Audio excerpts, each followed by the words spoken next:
എല്ലാവർക്കും നമസ്കാരം.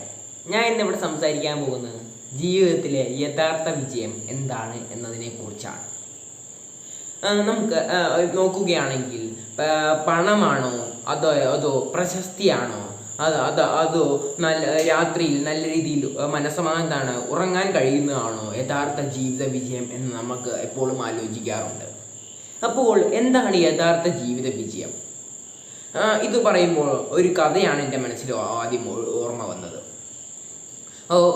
ഒരു പണക്കാരൻ അവൻ്റെ കാറിൽ യാത്ര ചെയ്യുമ്പോൾ ഒരു കർഷകൻ മരച്ചോട്ടിലിരുന്ന് സന്തോഷത്തോടെ ഭക്ഷണം കഴിക്കുന്നത് കണ്ടു. അങ്ങനെ പണക്കാരൻ നിർത്തി കർഷകനോട് സംസാരിക്കാൻ പോവുകയാണ്. കർഷകനോട് പണക്കാരൻ ചോദിച്ചു, താങ്കൾ എന്താണ് ഇത് കൂടുതൽ ഉൽപ്പാദിപ്പിച്ച് കൂടുതൽ പണം സമ്പാദിക്കാത്തത് എന്ന് ചോദിച്ചു. അപ്പോൾ കർഷകൻ ചോദിച്ചു, എന്തിനാണ് ചെയ്യുന്നതെന്ന്. അപ്പോൾ പണക്കാരൻ പറഞ്ഞു, അങ്ങനെ ചെയ്യുകയാണെങ്കിൽ നിങ്ങൾക്ക് കുറേ പണം കിട്ടും. അപ്പോൾ കർഷകൻ പറഞ്ഞു, പണം കിട്ടിയിട്ട് എന്താണ് കാര്യമെന്ന്. അപ്പോൾ പണക്കാരൻ പറഞ്ഞു, നിങ്ങൾക്ക് വലിയ വീട് വെക്കാം, നല്ല വലിയ വലിയ കാറ് മേടിക്കാം, നല്ല പണം ഉള്ള കാറ് മേടിക്കാം, ഇങ്ങനെയൊക്കെ പറഞ്ഞു. അപ്പോൾ കർഷകൻ പറഞ്ഞു, എനിക്ക് ആരെയും തോൽപ്പിക്കാനില്ല, എനിക്ക് എൻ്റെ മനസ്സ് സന്തോഷമായാൽ മതി എന്നാണ് ആ കർഷകൻ പറഞ്ഞത്. ആ ഒരു ചിന്താഗതിയാണ് നമ്മൾ എപ്പോഴും മുൻപോട്ട് പോകേണ്ടത്. പക്ഷേ ഞാൻ ഇതിലൂടെ പറയുന്നത് പണം സമ്പാദിക്കേണ്ട എന്നല്ല, നമ്മൾ ആരെയും തോൽപ്പിക്കാൻ വേണ്ടി ആയിരിക്കരുത് പണം സമ്പാദിക്കേണ്ടത്. നമ്മൾ ഇപ്പോഴത്തെ കാലത്ത് നോക്കുകയാണെങ്കിൽ പലവരും ആഡംബരത്തിനും അതുപോലെ തന്നെ മറ്റുള്ളവരെ കാണിക്കാനും മറ്റുള്ളവരെ തോൽപ്പിക്കാനും വേണ്ടിയൊക്കെയാണ് ഇപ്പോൾ പല സാധനങ്ങളും മേടിച്ചു കൂട്ടുന്നത്. ഇപ്പോൾ ഉദാഹരണത്തിന് എൻ്റെ അയൽപ്പക്കത്തെ ആൾ വലിയ വീട് വെച്ചു, അതുകൊണ്ട് അതിനേക്കാളും വലിയ വീടായിരിക്കും ഞാൻ വെക്കുക. പിന്നെ അവന് 2 കാറുണ്ട്, അതുകൊണ്ട് ഞാൻ 3 കാറ് ഞാൻ മേടിക്കും, 3 വണ്ടി മേടിക്കും എന്നിങ്ങനെയൊക്കെയുള്ള ഒരു മോശമായ ചിന്താഗതിയാണ് നമ്മുടെ ഇപ്പോഴത്തെ കാലത്തുള്ളത്. അവരുടെ വിചാരം അതാണ് വിജയം എന്നതാണ്. പക്ഷേങ്കിൽ യഥാർത്ഥ വിജയം എന്താണെന്ന് നമുക്ക് നോക്കാം. യഥാർത്ഥ വിജയം എന്നത് നല്ല സ്വഭാവമുള്ളവരായിരിക്കണം എന്നതാണ്. മറ്റുള്ളവരെ ആപത്ത് കാലത്ത് സഹായിക്കുന്ന ഒരു സ്വഭാവമായിരിക്കണം നമ്മുടേത് എന്നതാണ്.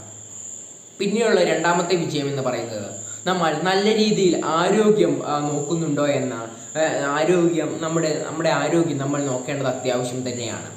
നമ്മൾ രാവിലെ എഴുന്നേറ്റ് ഓടാൻ പോകുന്നതും നല്ല രീതിയിലുള്ള ഭക്ഷണം കഴിക്കുന്നതും ഒക്കെ ഇതിൻ്റെ ഉദാഹരണം തന്നെയാണ്.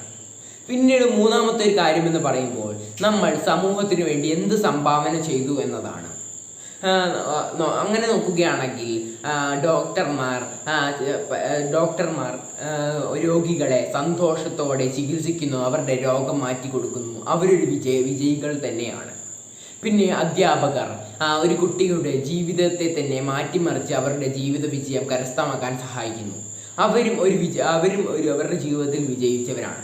പിന്നെ കർഷകർ സ്വന്തമായി നല്ല ഉൽപ്പന്നങ്ങൾ നിർമ്മിക്കുന്നു, അത് സമൂഹത്തിന് വേണ്ടി സംഭാവന ചെയ്യുന്നു, അവരും ജീവിതത്തിൽ വിജയിച്ചവരാണ്. പിന്നീട് കുട്ടികൾ കഷ്ടപ്പെട്ട് കഠിനാധ്വാനം ചെയ്ത് പഠിച്ച് അവർ നല്ല രീതിയിൽ പഠിക്കുന്നു, അവരും ജീവിതത്തിൽ വിജയിച്ചവരാണ്. അങ്ങനെ സമൂഹത്തിന് വേണ്ടി നമ്മൾ എന്ത് സംഭാവന ചെയ്യുന്നു എന്ന് നമ്മൾ നോക്കണം. പക്ഷേ ഇപ്പോഴത്തെ കാലത്തെ ആൾക്കാർ എങ്ങനെ വിജയം വിലയിരുത്തുന്നു വെച്ചാൽ മാർക്ക് അടിസ്ഥാനത്തിലും അതുപോലെ തന്നെ വീടിൻ്റെ വലിപ്പവും വാഹനങ്ങളുടെ എണ്ണവും ഒക്കെ അടിസ്ഥാനത്തിലാണ് ഇപ്പോൾ ജീവിത വിജയം അവർ അളക്കുന്നത്. അങ്ങനെ ഒരിക്കലും നമ്മുടെ വിജയം അളക്കാൻ പാടില്ല എന്നതാണ് സത്യം. പക്ഷേ ഇപ്പോഴത്തെ കാലത്തെന്ന് പറയുമ്പോൾ താരതമ്യം വളരെയധികം കൂടി വരുന്ന ഒരു കാര്യം തന്നെയാണ്. ഇപ്പോൾ ഒരു കുട്ടി കുറച്ച് മാർക്ക് മേടിക്കുകയാണ്, അപ്പോൾ നമ്മുടെ അപ്പുറത്തെ വീട്ടിലെ കുട്ടി നല്ല മാർക്ക് മേടിക്കുകയാണ്. അപ്പോൾ അധ്യാപകരും അച്ഛനമ്മമാരും അവരെ താരതമ്യം ചെയ്ത് പറയുകയാണ്, നിനക്ക് ഇത്രേ മാർക്കുള്ളൂ, അവൻ അത്രയും മാർക്കുണ്ടല്ലോ എന്ന്. ഇങ്ങനെ പലയിടത്തും നമ്മൾ കേൾക്കുന്നത് തന്നെയാണ്. ഇപ്പോൾ നമ്മൾ നോക്കുകയാണെങ്കിൽ ഒരു പ്ലാവ് ചക്കയുണ്ടാവാൻ അതിനൊരു കാലമുണ്ട്. ആ കാലത്ത് മാത്രമേ അത് അത് കായ്ക്കുകയുള്ളൂ.